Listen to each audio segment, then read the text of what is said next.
సలహా వద్దు, సాయం చెయ్యి. ఓ పక్షి సముద్రంలోంచి ఒక్కొక్క చుక్క బయటపడేస్తుంటే మరో పక్షి వచ్చి అడిగిందట, ఇంతకీ ఏం చేస్తున్నావని.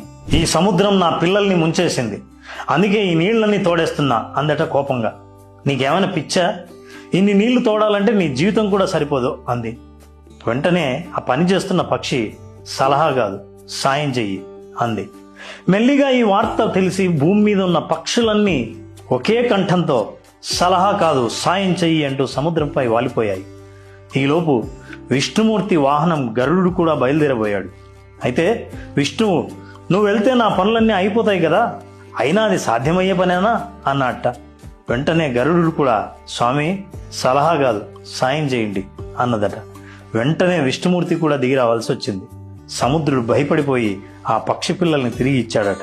ఈ కథ నీతి ఏంటంటే, మీ చుట్టూ చాలా మంది సలహా ఇచ్చే వాళ్ళు ఉంటారు, వాళ్ళతో ఈ మాటే చెప్పండి, సలహా కాదు, సాయం కావాలని. ఈ వీడియో నచ్చితే లైక్ చేసి ఫార్వర్డ్ చేయండి.